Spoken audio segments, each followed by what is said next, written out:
Na kama vile mnavyojua, sisi huwa hatuabudu siku. Hatuna haja sana na siku, kwa sababu mnajua hata siku ya maabuduo ama ya kuabudu, kuna watu wangali pia wako katika shaka, hata katika karne hii ambayo tuko. Wanasema siku ni hii, siku ni hii, siku ni ile, tunapaswa kwa ile. Lakini la muhimu ni kujua kwamba Kristo amezaliwa. Na kujua kwamba Kristo amezaliwa, kwa kweli tunapaswa kusherehekea. Kwa sababu kama sikuzaliwa kwake Kristo, hatungekuwa vile tulivyo. Kama sikuzaliwa kwake Kristo, hakungekuwa na matumaini. Imagine bila Kristo, ulimwengu ungekuwa wapi? Tungekuwa tunaishi kama ng'ombe ama swara ama wanyama hao wengine, kwa sababu wanyama hao tunajua kwamba wao hawaendi mbinguni. Wao wakishaliwa, kwa mfano wale kondoo wataliwa leo, mambo yao imekwisha hapo, hakuna kitu kingine. Lakini tunaelewa kwa mwanadamu kwamba yeye ako na maisha ya umilele ndani yake. Na kwa hivyo kama Kristo hangezaliwa, tungekuwa watu wa kwenda jehanamu moja kwa moja. Ndio nasema tungekuwa kama ng'ombe ama mbuzi ambazo hawana tumaini, hakuna tumaini lolote, na maisha yetu ingekuwa inafika kaburini. Maisha yetu haingekuwa inafika kaburini, ndugu yangu. Ile investment yote watu wanafanya na mambo yote ambayo watu wanafanya, unajua ya kwamba huwa inafika mwisho wa mwanadamu, na mwanadamu anaaga hata akikaa miaka mamia. Lakini kama Kristo hangekuwepo, kama hangezaliwa, mwanadamu angekuwa anaishia hapo, hatungekuwa na tumaini. Lakini Kristo alipokuja, akazaliwa, akatupea tumaini katika yeye. Oh, haleluya. Amen. Na hiyo ndiyo sababu ambapo tunapaswa kuwa na furaha kuu kwa ajili yake. Na niwaambie ya kwamba wapendwa, sababu ya siku hii ni kama iliibiwa. Na nyinyi Mungu awabariki sana, kwa sababu mmeingia katika nyumba yake hii leo kumwabudu. Kwa sababu ukitazama vizuri utaona sababu kamili kwa wengi. Sababu kamili kwa wengi ni kama hawaijui. Kwa sababu hata kusherehekea ambako tunapaswa kusherehekea kuzaliwa kwake Kristo, hatupaswi kufurahia kama dunia, kwa sababu sisi si wa dunia.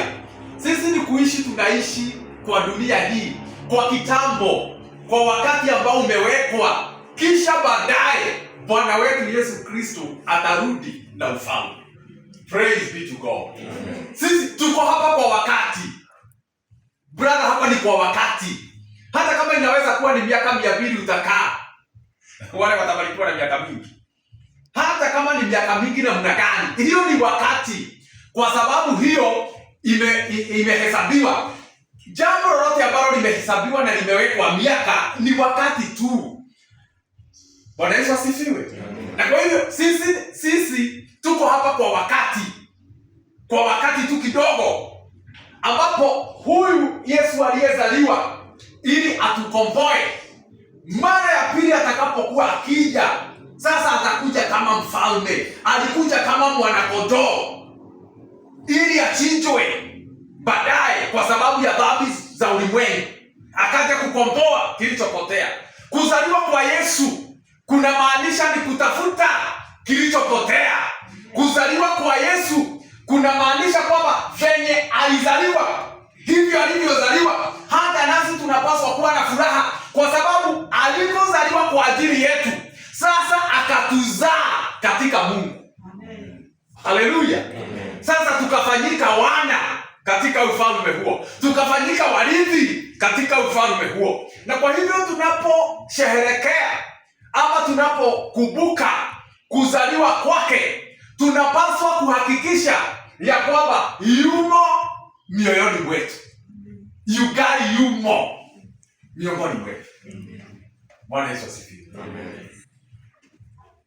na ijapokuwa tutasoma katika maandiko nikikubaliwa na time, kusherehekea kuzaliwa kwa Yesu Kristo sio vile huwa tunachukua, hapana.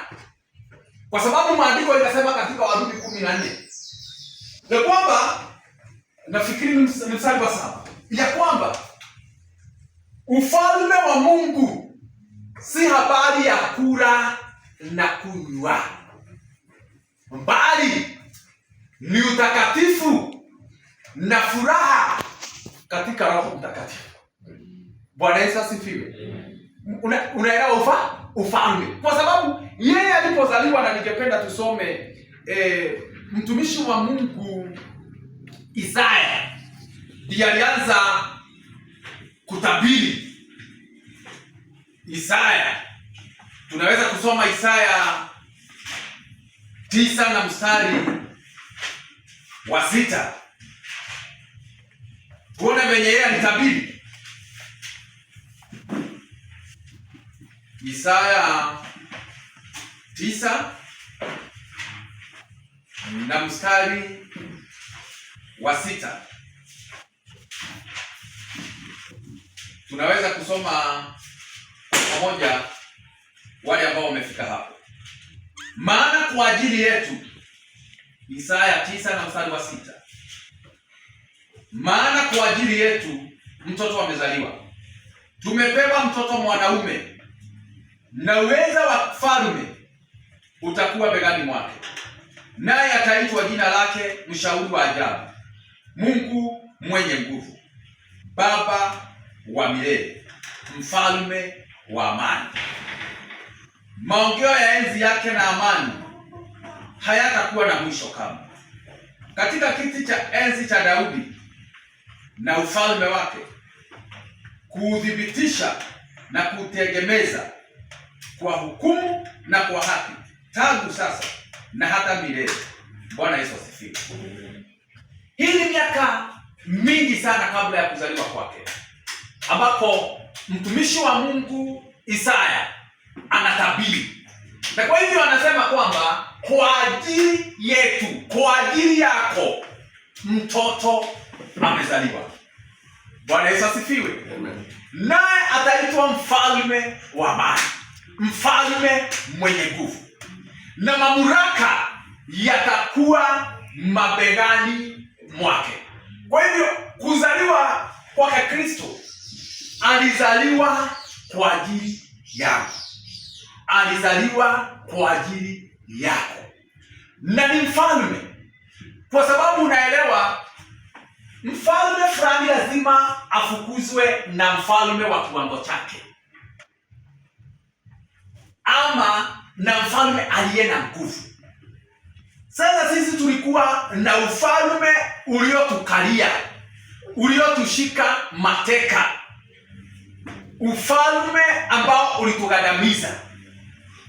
Naye Yesu akazaliwa akiwa mfalme, ili akuje atukomboe na ufalme ambao ulikuwa umekalia mwanadamu, ufalme ambao ulikuwa wa giza, ufalme ambao ulikuwa wa mauti, ufalme ambao ulikuwa wa maafa, ufalme ambao ulikuwa umejaa dhambi.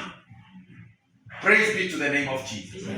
Akazaliwa Yesu kwa ajili yangu. Mtoto amezaliwa kwa ajili yangu. Vile nilivyo kwa sasa hivi, niko hivyo kwa sababu ya kuzaliwa kwake Kristo. Kwa sababu kuzaliwa kwake Kristo kuko na nguvu ya kukomboa mwanadamu kutokana na misingi, aidha iwe ni misingi ya kikwao, iwe ni misingi ya dhambi, ama ni misingi ya kishetani. Ni mfalme. Na kuzaliwa kwake hakukuwa hivi.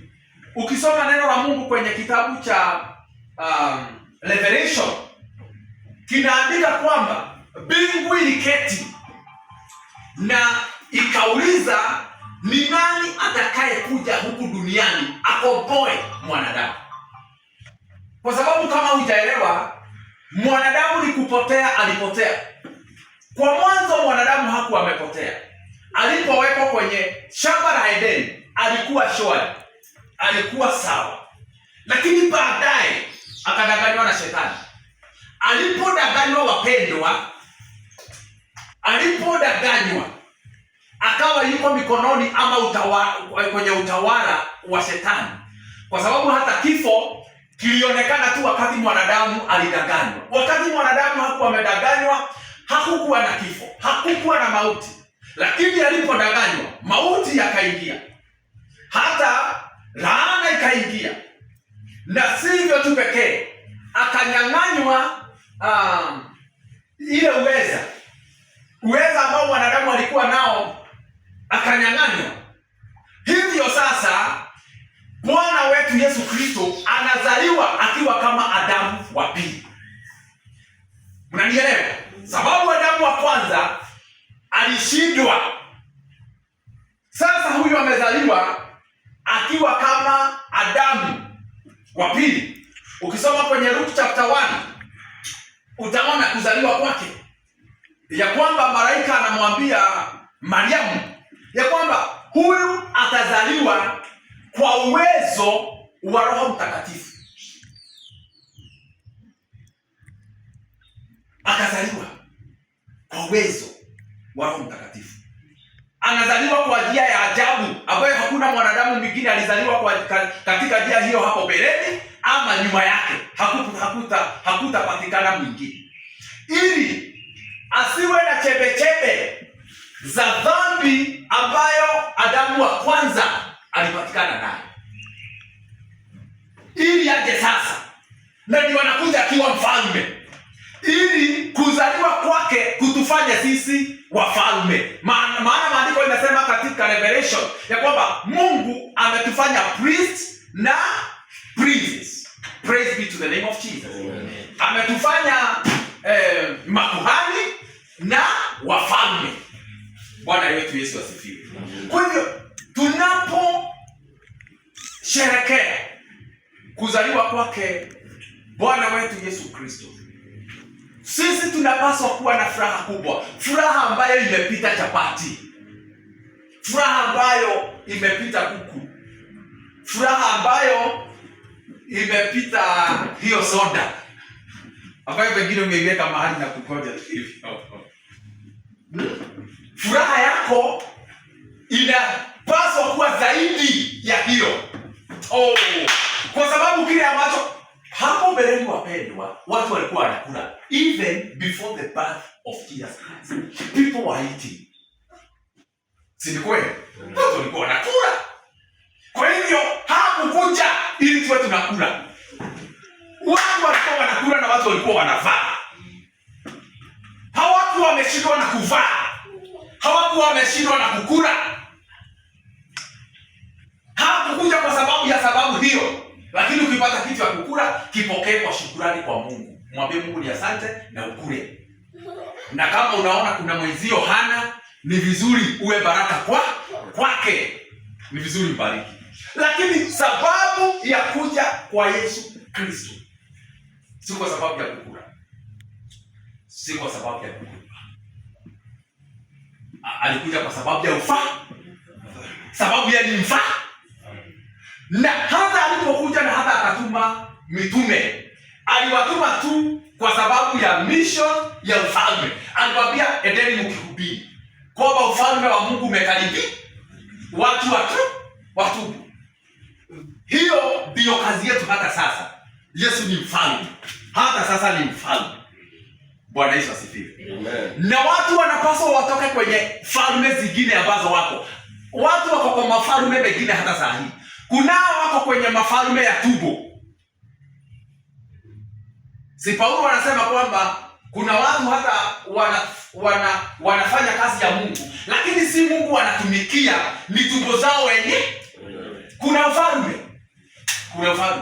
Na ni vizuri ujiangalie usiwe Adamu mfalme mwingine wa tumbo. Kuna watu wanaweza kuwa kwa ufalme wa tumbo. Ameshikwa hivi. Ndio wale watu unaonaga hata kufuga hawawezi. Kwa hiyo ukiambia watu mfuge Christmas, hiyo ni kama kudanganya ndai. Krismasi ama siku nyingine, ama hata siku nyingine, mwambie mtu leo usifunge, leo usikule chochote, leo kuwa mbele za Bwana, leo tu peke yake. Kuna watu hawawezi kwa sababu wakati wako chini ya mfalme wa nini? Na hiyo ndio maana Yesu alikuja akiwa kama mfalme, ili akutoe kwenye huyo mfalme, akuweka kwenye ufalme wake. Jameni, tukubali kuwa chini ya mamlaka na ufalme wa Bwana wetu Yesu Kristo. Amen. Wengine wako chini ya ufalme ya pesa, ufalme wa pesa. Ukikuwa na deni ya Mkristo, wakati mwingine hata anaweza kukupiga na ni mfalme na ni mwokofu. Unanielewa? Kwa sababu hawezi kubali ya kwamba anaweza kuishi bila pesa. Na jamani, tunapaswa tujifundishe hata kukaa bila pesa. Unanielewa? Hiyo ni injili gumu. Lakini Paulo kuna lile neno anaandika, anasema kwamba that I can do all things through Christ who strengthens me. Hapo juu alikuwa anaongea kwamba yeye amezoea kukaa katika hali ya nini? Ya utajiri. Yetugo ni yetugo baga. Nimenyerete kuhuna, ngamenyera kuhuta. Haleluya.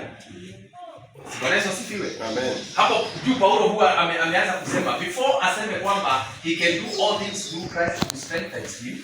Anasema kwamba amezoea kushiba, amezoea kukaja, amezoea kutajirika, amezoea kukosa. Hiyo yote amezoea. Sasa anasema kwa sababu ya Kristo anaweza kufanya mambo hayo yote. Kwa hivyo ni vizuri, kwa sababu Yesu amezaliwa, tutoke kwenye maufalme mengineo tuingie kwenye ufalme wake ambao ameleta. Bwana Yesu. Atakuwa ufalme wa amani. Ninaomba tukawe na amani. Amen. Hata katika boma zetu, katika roho zetu. Lianayo. Amen. Amen. Receive peace. Amen. Amen. Sababu yeye ni mfalme wa amani. Hiyo ndio maana amezaliwa, ili tuwe na amani. Atawale kwa amani. Kwa amani. Hata kama pengine unaweza kuwa na upungufu wa kitu fulani, ninakuombea katika jina la Yesu, huu ufalme wa amani ukakutawala. Sababu mfalme ambaye anatawala ni mfalme wa amani. Wa amani. Huyo mfalme atakutawala in Jesus name. Amen. Na ninaombea hata wale watu ambao wako na wageni, wametembelewa na wageni, wako na watu kutoka mbali. Sasa ninawaombea katika jina la Yesu, watawaliwe na mfalme wa amani. Kwa sababu kama watu wanakosanaga sana, ni wakati wa Krismasi tena. Wakati watu wamekutana wote kutoka wapi, wamekutana ndio wanakosanaga sana. Fulani anajifanya die. Watu wana mambo. Mtasikia watu wenye walienda huko, tuwaombee sana wasipite na vituko. Hata fulani sitamuongelesha tena. Alikuwa amekuja show off kujifanya die. Alininyima kitu fulani, sijui akapea fulani kitu ya heshima. Wengine aguko ukarora kaya waheirwo. Ino kanyama okaria. Hata kwa Mungu nasikia bwana hata amenidharau sana. Alinipea tu kale kanyama. Yaani alichukua tu. Yaani unakuta watu wamekosa amani. Walikuwa wameenda ili wawe na amani. Lakini baadaye unakuta wametoka pale bila amani kwa sababu ya kushindwa na sababu kamili inayotufanya tusherehekee kwa Yesu. Yesu alikuja ili atutawale kwa amani. Kwa amani. Na kwa hivyo katika jina la Yesu, hata tunapoendelea na ibada hii, hata wakati ambapo niko karibu kuimalizia, please na kuombea amani. Sababu ataitwa mfalme wa amani. Na ufalme utakuwa mabegani mwa. Ninakuombea amani. It is true. Sijui KJS ilitoka, sijui kama ni jana malijuzi. Mtu alikuwa ananiambia sasa uniform peke yake sijui ni 7 KJS. Inaitwa KJS ya? Hiyo ingine sijui. Sasa alikuwa ananiambia sasa uniform peke yake ni 7 something.